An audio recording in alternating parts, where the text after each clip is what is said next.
Thank you very much. We'll do one more in about 15 minutes. Thank you.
Ali popped in to say hi.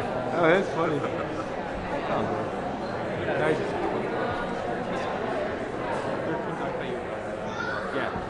Yeah. I'm gonna stay with my brother this while even a little further away.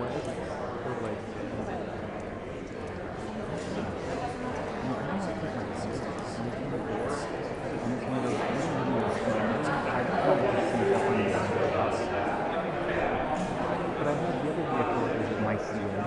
It's 210 grams, kind of a long thousand left.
That's going to be the best Facebook photo of the day. Hijinks at the EPA. Wow, what did you find out about microplastics?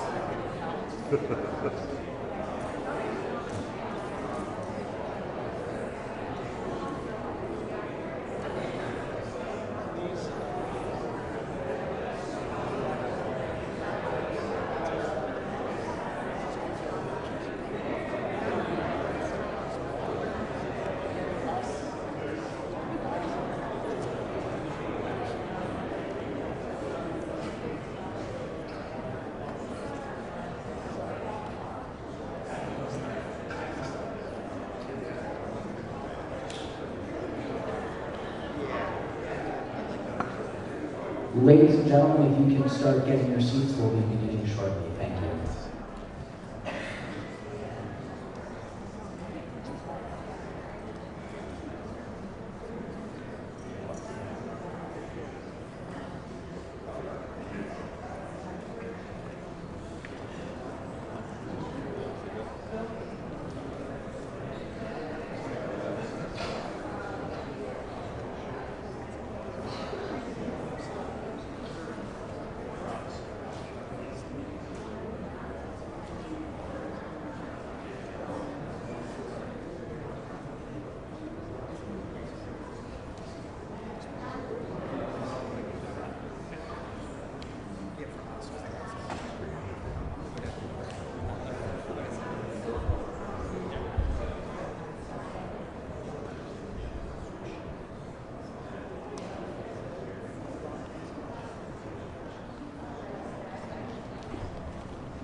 That's exactly what you did.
Principal Deputy Chief of Staff and Senior Counselor to the Secretary at the U.S. Department of Health and Human Services.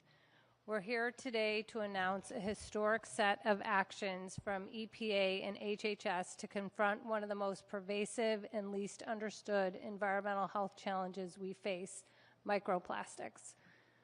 For the first time, EPA is elevating microplastics as well as pharmaceuticals as priority contaminants in our nation's drinking water framework, and HHS, through ARPA-H, is launching STOMP, a first-of-its-kind national effort to measure, understand, and ultimately remove microplastics from the human body.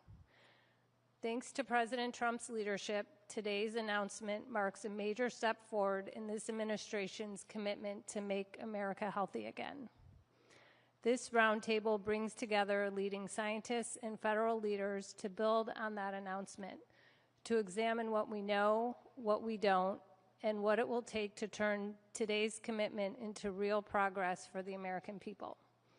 We are especially focused on bridging science and action, ensuring that the research we advance translates into tools, standards, and solutions that protect families, inform clinicians, and guide policy.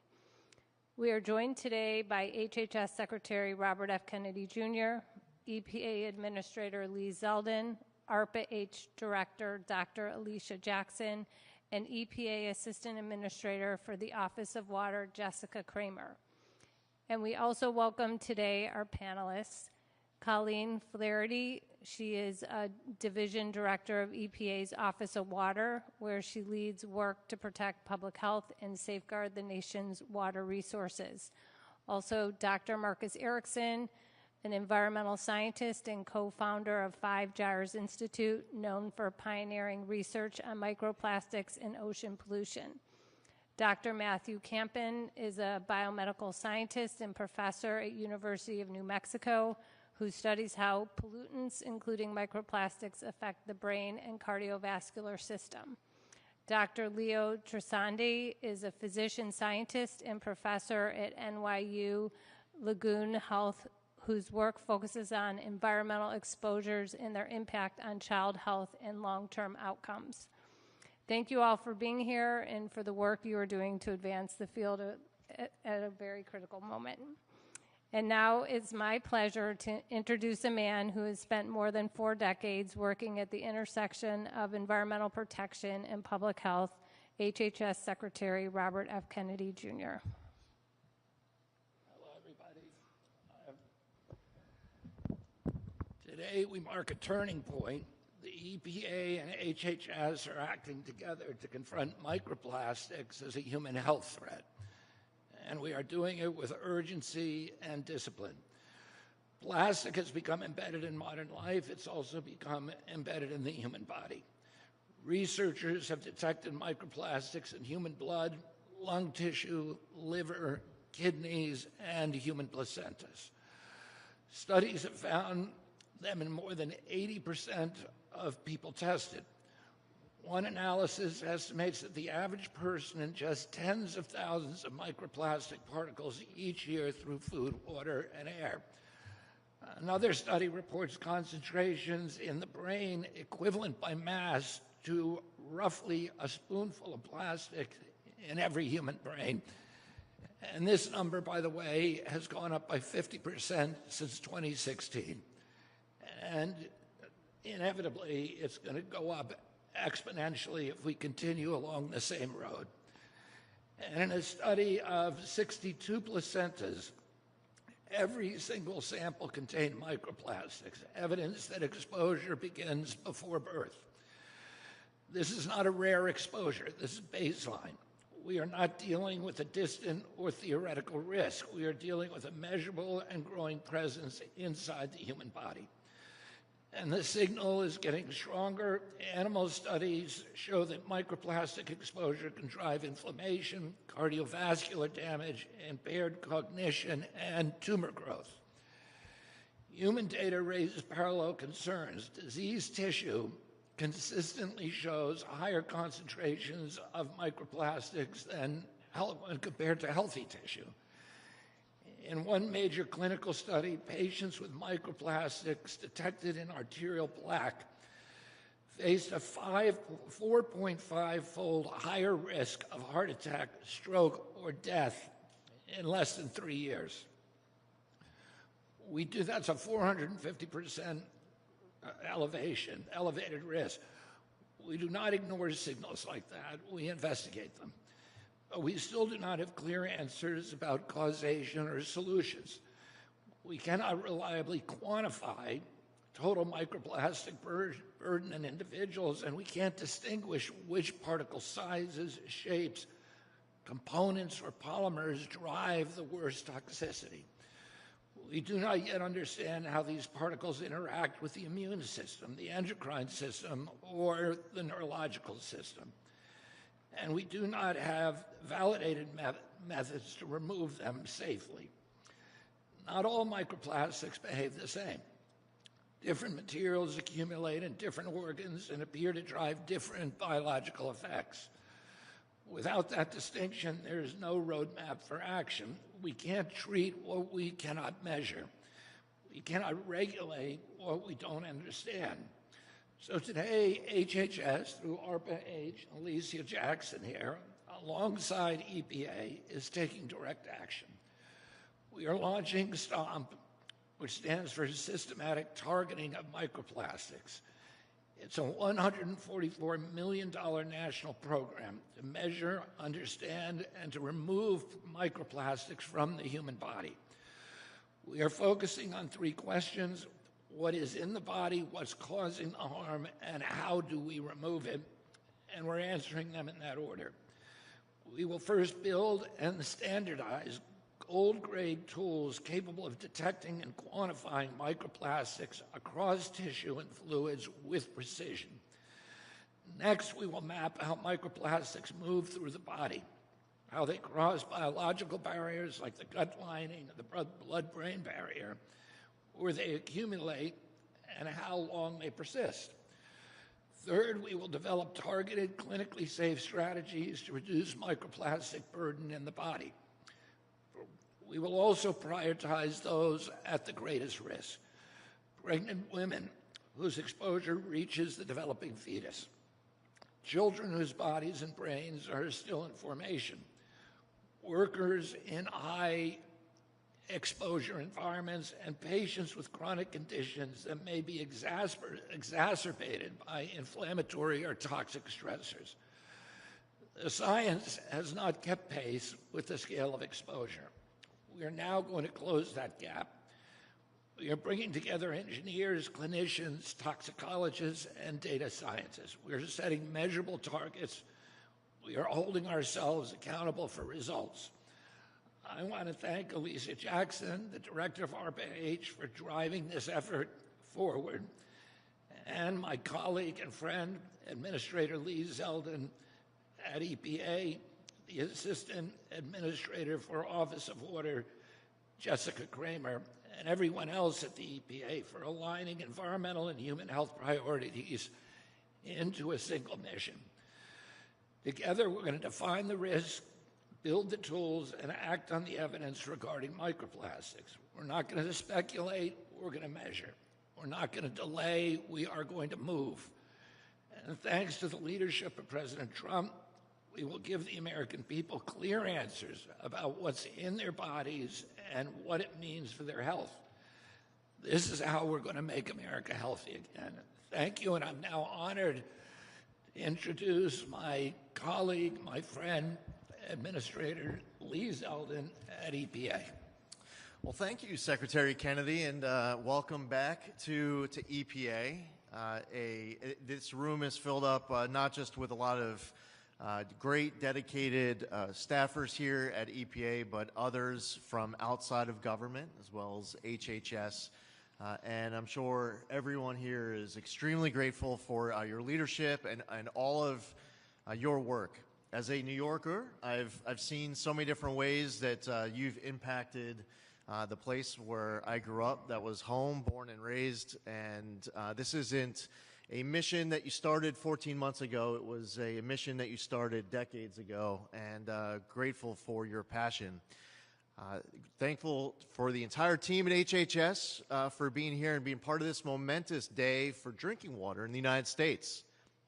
Now, shortly after his swearing in last year, President Trump created the Make America Healthy Again Commission, chaired by Secretary Kennedy. Under the leadership of Secretary Kennedy, it's been an honor to serve as part of this significant initiative that has brought together so many different agencies to collaborate. And that's one of the things that we've seen from President Trump time and again. I've experienced it with the National Energy Dominance Council as well. You have these different agencies that were siloed off in the past. They're just focused on their own equities, in their own worlds. They're not coordinating. They're not cooperating. And as a result, you end up with a less efficient government. But the culture that we have inside this administration is for a maximum amount of collaboration, and that is why we're here today. And we're taking major steps in today's announcement to make America healthy again. I'm pleased to announce a landmark set of actions by EPA to safeguard the nation's drinking water, from microplastics, pharmaceuticals, forever chemicals, and dozens of other contaminants. At the heart of these actions is our draft 6th contaminant candidate list, known as CCL6, which we are releasing today for public comment. CCL6 is a critical tool under the Safe Drinking Water Act that drives research, funding, and future regulation of emerging threats in public water systems. The draft CCL6 includes 4 contaminant groups: microplastics, pharmaceuticals, PFAS, and disinfection byproducts. It also covers 75 chemicals and 9 microbes that may be found in drinking water. And now, for the first time in the program's history, EPA is designating both microplastics and pharmaceuticals as priority contaminant groups. This is a direct response to the concern of millions of Americans who have long demanded answers about what they and their families are drinking every day. It's also a credit to the tireless efforts, research, and advocacy of the dozens of microplastics and drinking water experts, including many who we have here in the room today.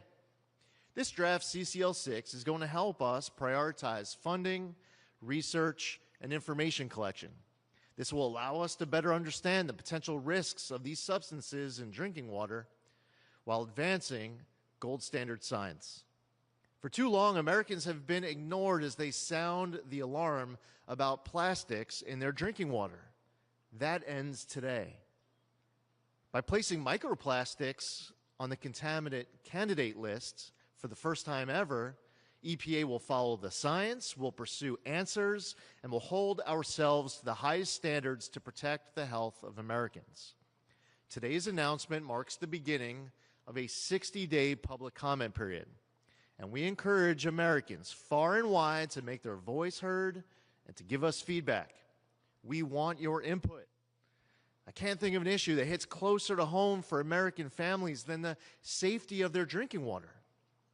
And I want to be clear, this is just the first step in the regulatory process. The human health benchmarks for pharmaceuticals are not regulations, are not enforceable on their own, but they are a vital resource that can empower local decision makers to evaluate risks and protect their communities when pharmaceutical contamination is detected above safe levels. Today's actions represent a major step forward for drinking water. We are ensuring that the science catches up with the real-world challenges Americans face, and we are giving regulators the tools they need to act. This is a win for every American. With this effort, the Trump EPA is advancing gold standard science to inform policy and ensure the best possible outcomes so parents can feel confident filling their children's glasses at the kitchen sink. I want to thank you all again for your unrelenting commitment to making America healthy again and to the safety of our nation's drinking water. And now I will turn it over to Jessica. Jessica Kramer is our Assistant Administrator of our Office of Water here at EPA. She has an amazing team of dedicated career staffers at our Office of Water here at EPA. And I'd also like to recognize our excellent Deputy Administrator here at EPA who's sitting in our front row, David Fatui. Jessica. Thank you, sir. Microplastics is a growing concern and a challenging contaminant to measure and assess in drinking water. But it's a concern that we are tackling head-on to protect Americans. EPA and the federal family are poised to address this issue and the CCL6, as well as our drinking water research efforts, as important steps that EPA is taking, as the administrator talked about today. We are in the early stages of research on methods to detect microplastics and how microplastics affect people's health, but we are committed to providing answers and actions for Americans who want to ensure their families can turn on their tap and know that their drinking water is safe. Additionally, as the administrator mentioned, we are releasing human health benchmarks for 374 pharmaceuticals, including antibiotics, antidepressants, hormones, and other drugs that enter the water. These include prescribed and over-the-counter pharmaceuticals. The current draft list includes pharmaceuticals that are both approved by the FDA for human use and are known to or have the potential to, occur in drinking water sources like the Potomac here in D.C., or in treated drinking water that is delivered to our homes. Again, these are not regulations, but they give states, tribes, and local water systems a critical new tool to assess risk and take action to protect their communities. For example, if a pharmaceutical occurs in drinking water at levels higher than the benchmark, a water system could conduct additional water monitoring or research to help ensure the health of their community. In addition to those benchmarks that we are releasing for public comment, with the CCL6 that the administrator mentioned, we believe that these are excellent steps and a great example of the federal family working together as we pair these with the announcements of Secretary Kennedy from HHS today. Our actions today represent a major step forward in drinking water, ensuring that the science catches up with the real-world challenges that the administrator mentioned. And we genuinely believe this is a win for every American as the Trump EPA commits to advancing gold standard science, utilizing radical transparency, and protecting our nation from the harms of toxic chemicals. Thank you so much for joining us for these exciting announcements today.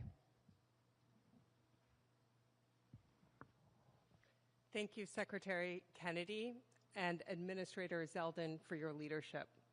My name is Alicia Jackson. I lead ARPA-H, the Advanced Research Projects Agency for Health. Today, we are launching STOMP, and we couldn't be starting soon enough. STOMP stands for Systematic Targeting of Microplastics.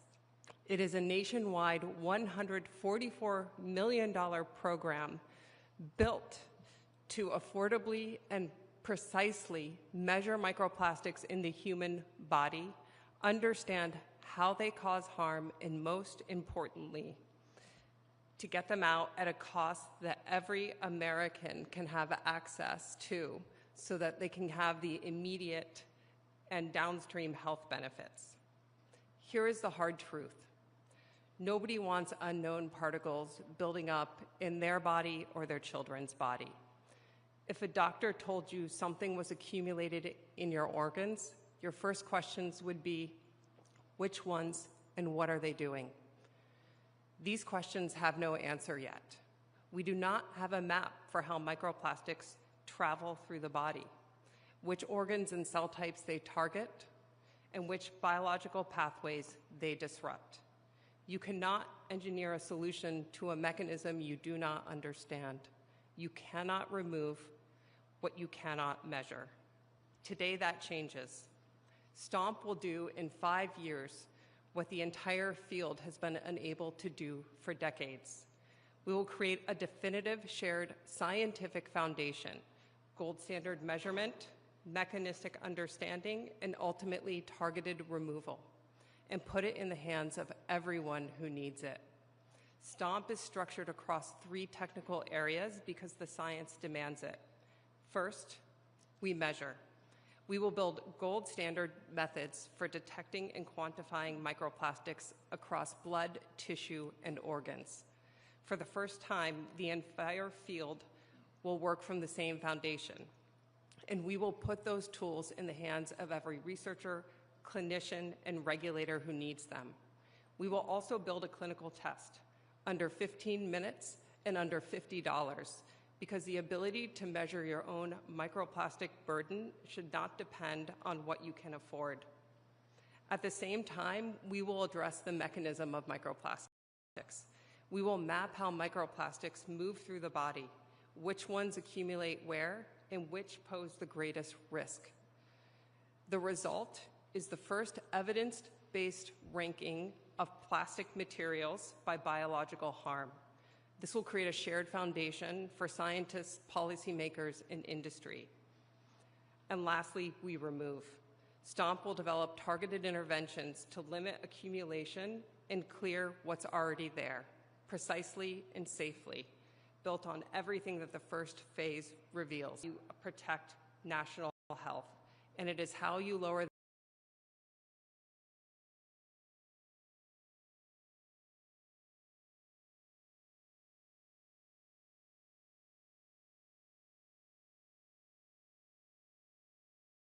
worker for the patient managing a chronic disease. Measure.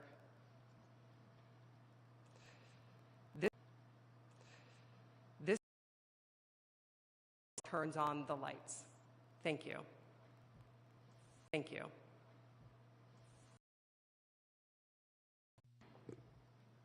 Good afternoon. I'm Colleen Flaherty. Good afternoon. I'm Colleen Flaherty.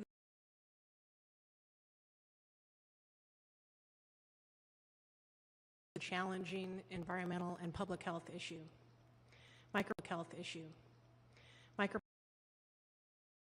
Different types of plastic polymers that may degrade and get into our waters, as well as pathogens like bacteria and viruses. And understanding their potential health effects is very, very challenging.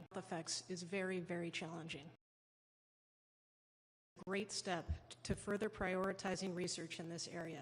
And we understand two key things. First, how to measure the amount of microplastics in drinking water, and second, how those microplastics, understanding whether microplastics are found frequently and at levels of health concern in drinking water. First, we need to conduct research on plastics, the size, the different types, the shapes, consistent detection methods that can be widely used. And with our other federal partners, are beginning to work to develop a method.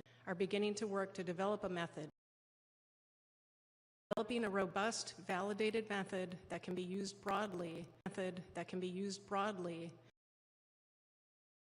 and dedicated to this task.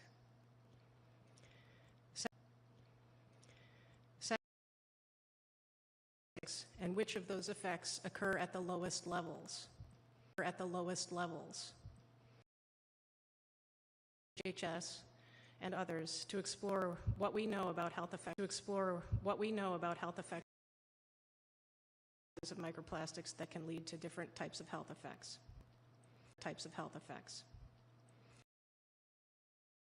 Understanding of the potential health effects, then we can assess the potential risk.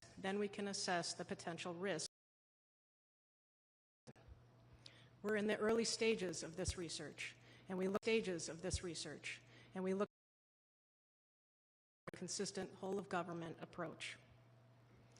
I'm also CA and the Department of Interior have developed human health benchmarks for nearly 4 approved prescription and over-the-counter drugs that are known to or have the potential or treated drinking water. In the future, we may update the existing available, including as FDA drug labels change. Informational only and are not regulations.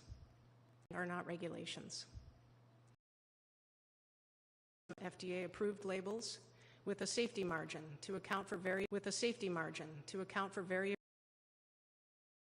And then we considered how much water a person typically drinks every day.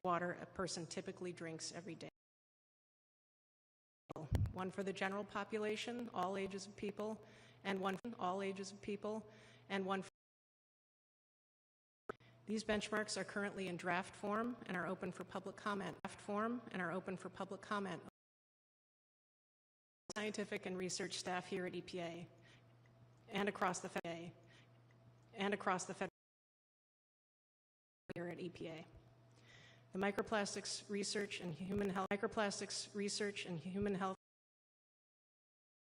I'm so proud of the work we've done in these areas and on so many other activities. Thank you. Colleen, just a shameless plug.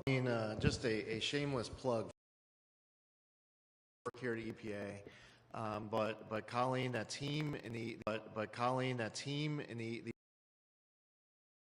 in government. They're here to they're here to selfless government and make. I don't know if the secrets. I don't know if the secrets.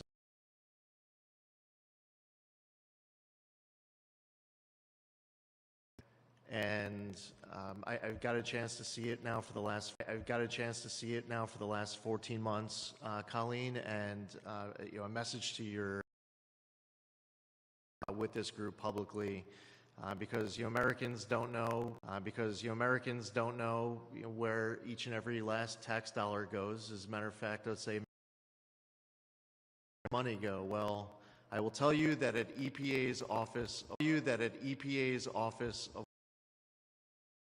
its passion and dedication. So I felt compassion. So I felt compassion.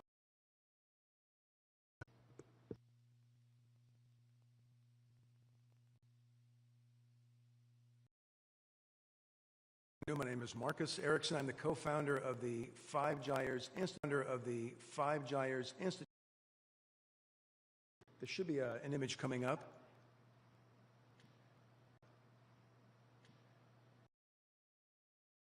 It's a map of the world, and that's a published image that we showed, showcasing published 3 years ago, was 170 trillion microplastics. The graph next to it shows in the last 15 years this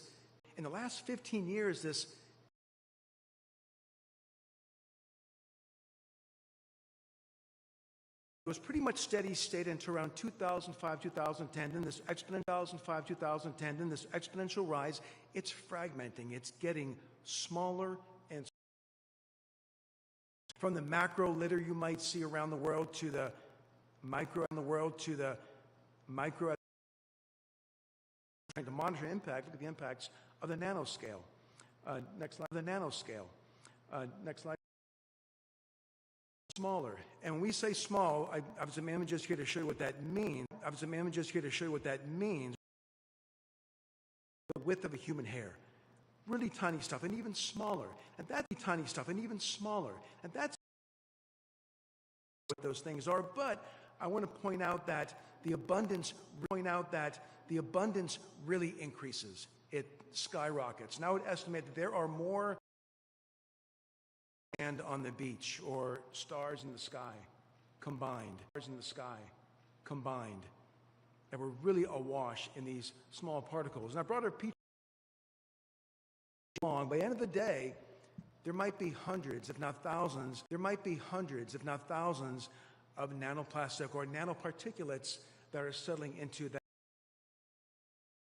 And there's 100 right there. So they are among us. They are abundant. But we need to really understand that the data gap is measured first, and then you understand what is the impact, what is it doing in the research is showing from my colleagues here is that enter transfer. So that's where we are now. Next.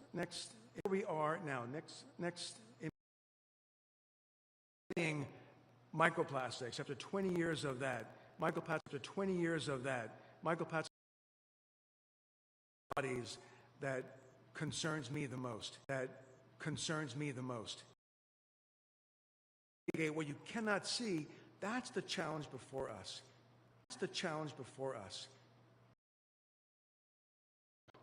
ARPA-H, EPA, HHS, and leadership of Secretary and bringing this issue to the forefront and putting some teeth behind the research. Thank you. Good afternoon. I'm Matthew Campen. I'm a professor at the University of New Mexico. Convey that same gratitude and thanks to Secretary Kennedy and the table. Talking with Dr. Erickson earlier,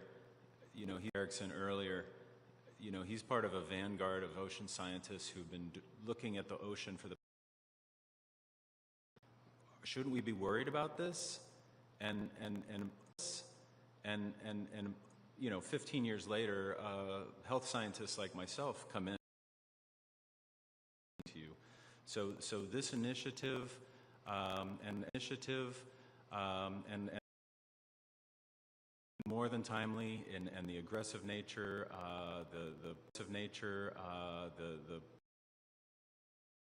it's going to catalyze so much good science that's going to advance our understanding of these materials, how they degrade, how they travel through the environment, and how they are inhaled, ingested, absorbed, distributed from. Then we'll have the knowledge we need to start intervening and moving the studies that have come out over the past 5 to 10 years. But awareness that there may be a number of diseases that are worse. There's still a tremendous uncertainty because of the issues Dr. Erickson. Humans and their exposures, but there's issues related that showed there is 4.5-fold increased risk of having detectable levels of microplastics in your blood vessels. Well, benefit you'll ever get from cholesterol-lowering drugs like statins. That's a understand if that's really a causal relationship. So studies systems in the laboratory have started to corroborate a lot of that. As well as neurological diseases, as well as potentially cancer.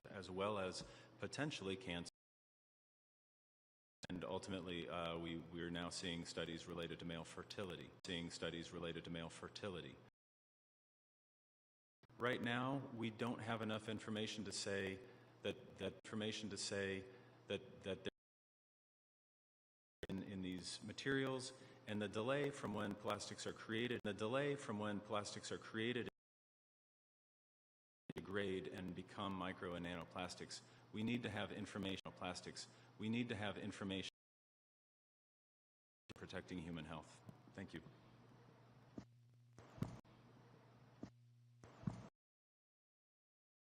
Pediatrician and direct the NYU Grossman School of Medicine Center for the mistake about it. Plastics represent an urgent lot about micro and nanoplastics today, but also chemicals used in plastic materials and chemicals that are added traffic to human tissues as a result of plastic chemicals, particularly the few chemicals we know about. There are 16. We know so much about a small number of chemicals that tells us. Can linings and thermal paper receipts, phthalates used in food packaging, substances, nonstick cooking, and oil and water resistant clothing.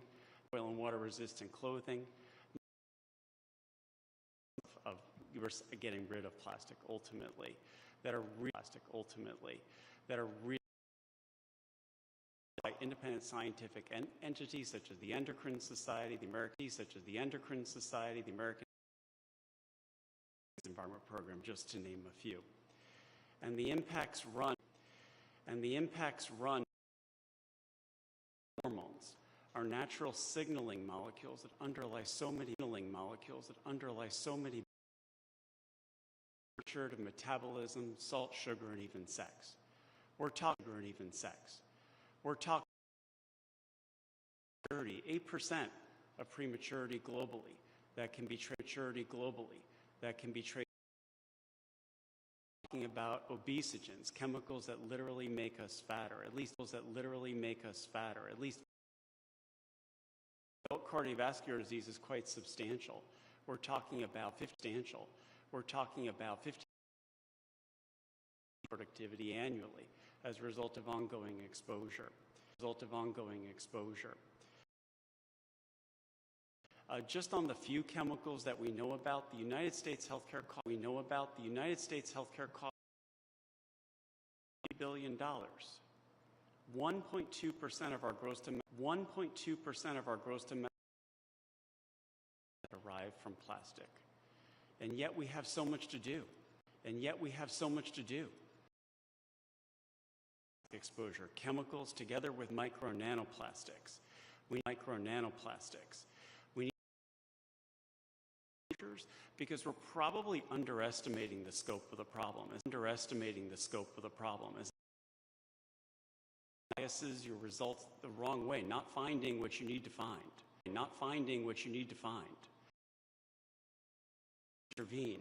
As a practicing pediatrician, I'll tell you that the problem. Not microwaving, machine dishwashing, plastic consuming, measuring PFAS in serum, because there are steps that the National Academy of Sciences, we need to get in the right lane when we see a and that information will ultimately guide the end game. Our generations to come. So I'm especially privileged to be leadership efforts by Secretary Kennedy, Administrator Zeldin, and I'm honored to be part of this important initiative that will take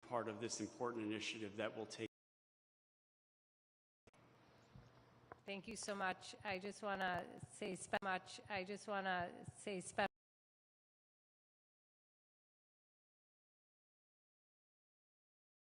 Secretary Kennedy or Administrator Zeldin, do you have any questions for our panel? Alicia Jackson and maybe Dr. Camden. Watching this, many Americans and spoonful in each of our brains. We know that it has dramatic impacts on heart attacks, on strokes. Why do we need to know anything more? Before we act, or can we be acting now?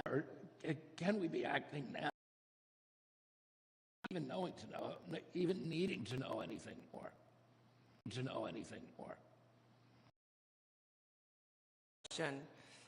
I feel exactly the same way when I learn health, and especially for my children. It's such a large right now, we wouldn't even know where to begin. We simply don't know. So whether that's polypropylene, polyethylene, microplastics of different size and scale, they go to different parts of our body. The fastest route we have is to understand which of those microplastics. Number one, focus the most resources on those, and that's exactly what we're starting. I agree, Secretary Kennedy. Action now. Complicated problem because we have, you have to management. There's so many aspects that will need to be revisited in life. It's a point. We need the knowledge now to protect. policy standpoint will take a long, long time to turn that corner. Change that's relevant. And I brought these because these are real macro people want to see those. And what we do is grind them. There are even nanoplastics in here. This is the kind of material that we and get to Director Jackson's point about which microplastics are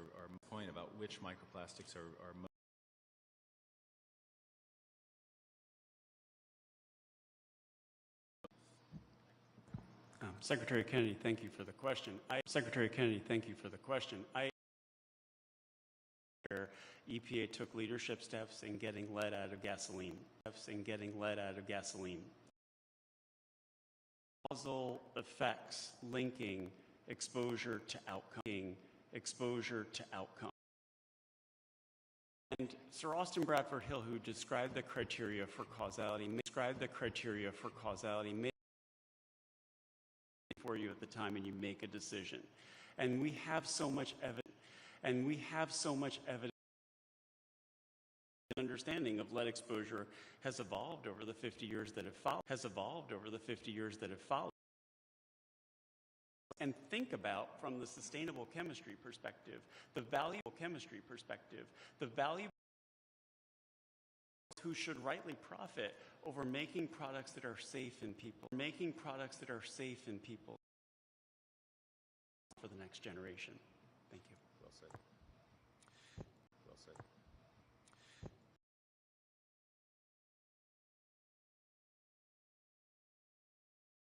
As well, we also added pharmaceuticals onto the and if any of our panelists have any thoughts, welcome you to share any of it now.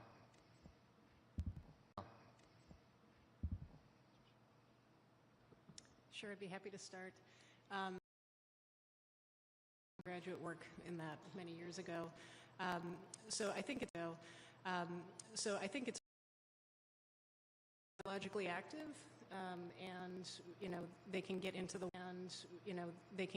water in a number of different ways, through excretion, through the human body, disposal mechanisms, and so they find their way into water bodies at very sort of a research question for a while now, trying to understand what those, exposure to very low levels of pharmaceuticals means in terms of human health impacts. So today's release of the time, we're finally giving a screening level benchmark for hundreds of pharmaceuticals. So the way we develop those benchmarks, those pharmaceuticals in your water, and they're below that level, you should be reasonably confident that there is not a problem.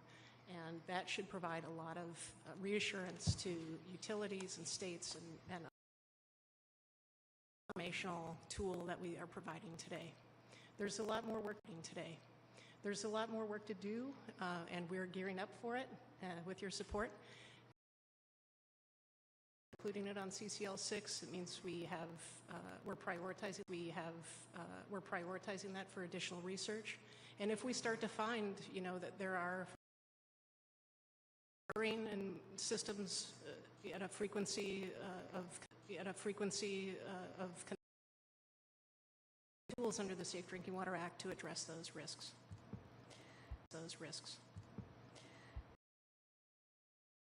A lot of folks that I talk to about questions about what's in their drinking water. The next question, descriptive nature that's built into the Safe Drinking Water Act, and while our HHS Drinking Water Act and while our HHS that mean for health. One of the things that's important about the listing on the can have the same level of investigation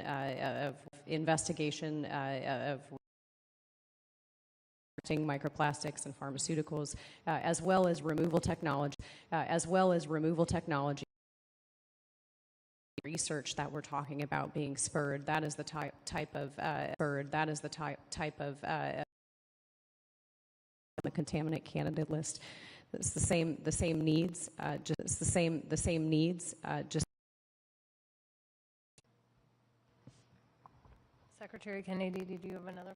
Secretary Kennedy, did you have another?